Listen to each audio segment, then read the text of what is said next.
حاسة انك تايهة، قلبك مضغوط، بتحاولي تتمسكي بس دايما في حاجة ناقصة.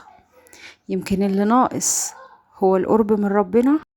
عارفة ان في حاجات بسيطة لو عملتيها كل يوم ممكن تغير حياتك.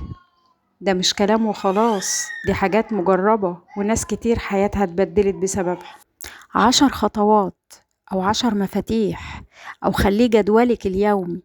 لو بدأتي بيهم يومك وخليتيهم في يومك هتشوفي ازاي ربنا هيغير حالك ويبدل خوفك لأمان وضيقك لفرج. جاهزة نبدأ سوا خطوة بخطوة؟ يلا بينا. بس قبل ما أقولك عليهم عايزة منك خطوة مهمة جدا. الخطوة دي هي النية. النية انك لازم تجددي نيتك كل يوم انك تعيشي لربنا، ومحور حياتك كله يكون ربنا مش للناس. وقتها بس هتحسي ان كل خطوة بتعمليها هيكون ليها معنى، وكل تعب هيكون ليه أجر. الخطوة الأولى ودي أهم خطوة فيهم كلهم هي الفروض الخمسة. لازم تصلي صلواتك كلها في وقتها، ولو قدرت تصلي السنن كمان، سنن ما بعد الصلاة، يبقى حلو جدا. لو ما قدرتيش اقتصري على الفروض الخمسة بس، أهم حاجة تكون في وقتها. الخطوة التانية انه لازم يكون ليكي ورد يومي من قراءة القرآن. مش مهم قد ايه، المهم يكون ورد ثابت في ميعاد محدد كل يوم. اقري لو حتى صفحة واحدة في اليوم، لو حتى آية واحدة بس، المهم يكون ليكي ورد ثابت من قراءة القرآن. الخطوة الثالثة صلاة الضحى. صلاة الضحى بقى دي علشان تاخدي ثواب 360 صدقة، انت متخيلة؟ دي مش بس سنة، دي باب من أبواب الرزق. ركعتين وهتلاقي البركة داخلة يومك وحياتك كلها من حيث لا تحتسب. الخطوة الرابعة الباقيات الصالحات. سبحان الله، الحمد لله، لا إله إلا الله، الله أكبر، ولا حول ولا قوة إلا بالله. كل تسبيحة منهم زاد ليكي في الدنيا وكنز في الآخرة. اوعي الباقيات الصالحات ما تكونش في يومك أبدا، دول اللي هيبقوا ليكي بعد الموت. كل تسبيحة من دول قوليها ولو حتى 100 مرة، 100 مرة، واملي صفحتك بملايين الحسنات ومش هياخدوا منك 5 دقايق على بعض.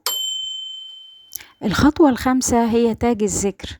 طبعا غني عن التعريف، وانا لو قعدت اقولك على فضل تاج الذكر ممكن ما يكفيناش يوم كامل. تاج الذكر اللي هو لا اله الا الله وحده لا شريك له، له الملك وله الحمد وهو على كل شيء قدير.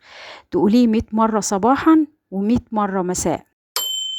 الخطوة السادسة الاستغفار. وما أدراك ما الاستغفار؟ قال عنه الرسول صلى الله عليه وسلم: من لزم الاستغفار جعل الله له من كل ضيق مخرجا، ومن كل هم فرجا، ورزقه من حيث لا يحتسب. فطبعا أنا مش هلزمك بعدد معين من الاستغفار، ولكن كل ما زودتي وكل ما استغفرتي أكتر كل ده مكان تطهير لذنوبك ولقلبك. الخطوة السابعة هي الصلاة على النبي عليه أفضل الصلاة والسلام. طبعا أنا مش محتاجة أقولك فضل الصلاة على النبي من مغفرة ذنوب وكسب حسنات وإجابة الدعوات وتفريج الهموم، وإن انت تكسبي شفاعة النبي صلى الله عليه وسلم يوم القيامة. ده غير إن انت لما بتدعي ربنا وبتصلي على النبي قبلها وبعدها، انت كده دعائك مقبول. وكلنا طبعا عارفين الحديث، الرسول صلى الله عليه وسلم لأبي بن كعب حين قال له: أجعل لك صلاتي كلها؟ فقال له الرسول: إذا تكفى همك ويغفر لك ذنبك. يعني إذا كل ده فضل للصلاة على النبي، يبقى احنا خاسرين لو ما كانش في يومنا على الأقل 100 مرة صلاة على النبي. مش هتاخد مني 5 دقايق مقابل كل الأجر ده. الخطوة الثامنة بقى ذكر أنا بحبه جدا، وهو ذكر سبحان الله وبحمده سبحان الله العظيم. طبعا احنا كلنا عارفين الحديث الشريف اللي قال فيه النبي صلى الله عليه وسلم: كلمتان حبيبتان إلى الرحمن خفيفتان على اللسان ثقيلتان في الميزان، سبحان الله وبحمده سبحان الله العظيم. وقال أيضا عنه النبي صلى الله عليه وسلم: من قال حين يصبح وحين يمسي سبحان الله وبحمده 100 مرة غفرت خطاياه وإن كانت مثل زبد البحر. الخطوة التاسعة هي الحوقلة. لا حول ولا قوة إلا بالله. عارفة الجملة دي بتعمل ايه؟ النبي عليه الصلاة والسلام قال في الحوقلة انها كنز من كنوز الجنة. الحوقلة يا جماعة هي معجزة في تيسير الامور وتحقيق المعجزات وحل المشاكل المستعصية. قوليها ولو 100 مرة في اليوم، ولو كترتي افضل واحسن بكتير طبعا. واذكروا الله ذكرا كثيرا. قوليها واطلبي من ربنا كل اللي بتتمنيه. الخطوة العاشرة هو إنك قبل ما تنامي تتوضي وتصلي ركعتين، بس ركعتين لربنا. طبعا لو زودتي هيبقى حلو جدا، بس طبعا لو ما قدرتيش يبقى على الأقل ما تناميش قبل ما تصلي الركعتين دول. خليهم روتينك اليومي قبل النوم. اتوضي وصلي ركعتين ونامي على طهارة. مش عايزة أقولك بقى ركعتين قبل ما تنامي دول لما تقومي كده في الهدوء وتكلمي ربنا هتحسي انك مش لوحدك وان في ايد بتطبطب على قلبك. ويا ريت كمان لو تقري قبل ما تنامي سورة الملك واخر ايتين من سورة البقرة وتقولي اذكار قبل النوم. احنا خلصنا ال10 خطوات، بس لسه في حاجات كتير قوي ممكن تعمليها لو حب. ممكن كمان تقري سورة البقرة. مش عايزة أقولك بقى على فضل سورة البقرة والبركة والخير، إن قراءتها بركة وتركها حسرة كما قال عنها النبي صلى الله عليه وسلم. وده شيء والله مش مجرب مني أنا لوحدي بس، ده مجرب من ناس كتير جدا.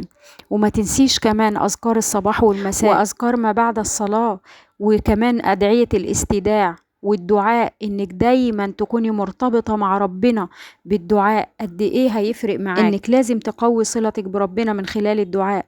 مش لازم يكون دعاء طويل، قولي كلمة واحدة بس من قلبك كفيلة انها تقلب حياتك وتغير حالك. ما تبطلوش دعاء، اوعي تنسي الدعاء، اوعي. ابدأي واحدة واحدة، اختاري عادة واحدة بس وتمسكي بيها، وبعدها دخلي التانية.